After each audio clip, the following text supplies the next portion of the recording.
So, Charles, we have this debate. And throughout, I just want to preface this by saying that if you leave one group of people aside, everyone's really appreciating Indian foreign policy as far as this entire matter has been concerned. Because we have been mature, we've been secure, we've been deft, skilled, and we are both independent as well as neutral. And it becomes necessary, Charles, for some countries to maintain, some significant countries, to maintain this sense of neutrality when the world is in this kind of crisis. That's my opening statement. Your response, then we take the debate forward. Charles.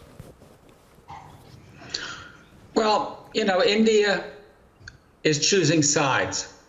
And we can have a debate about the pros and cons of NATO enlargement and whether there was a sufficient dialogue with the Russians about Ukraine's potential membership in NATO.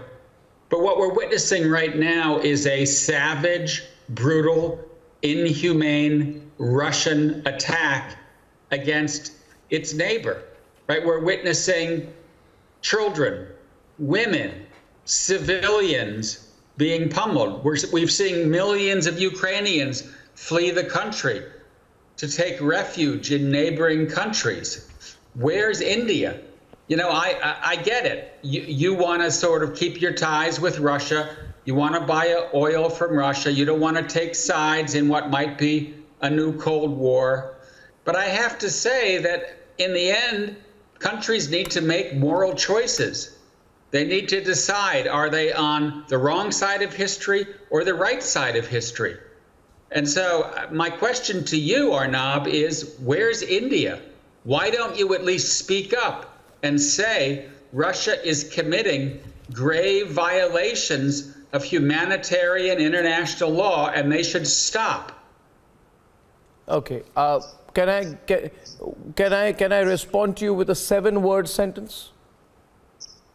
My simple response is that I hand it over to Madhav is, why doesn't America say the same thing about China?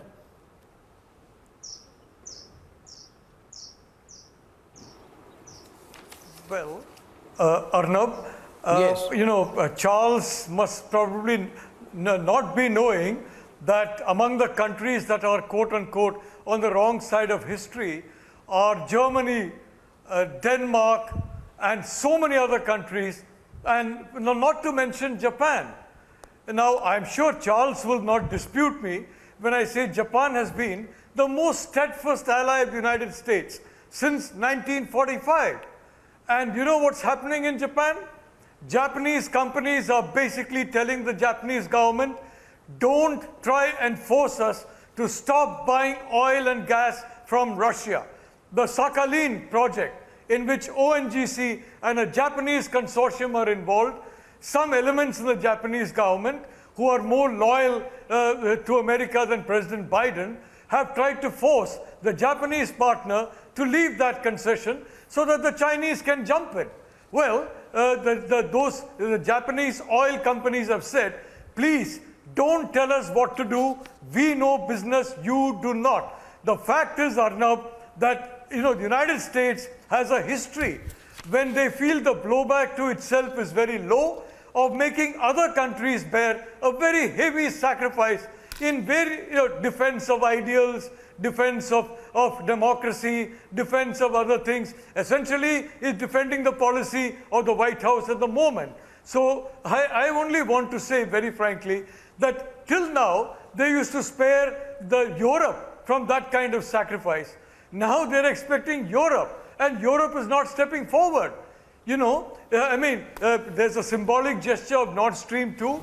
Frankly, the Germans have lost very heavily because of that. Their economy would have gained multiple points if they had had Nord Stream 2. But they are buying copiously from Nord Stream 1. 100 times more money they are paying to Russia than India is paying.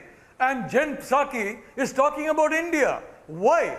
Because the US expects countries in Asia, Africa, and Latin America to be slightly different in their obedience to US interests than countries in Europe. Germany and so many other countries in Europe, Japan, who are continuing to buy oil and gas, What does Charles say about that? That they are the wrong side of history? Let me get James in on that. Let me get James in on that.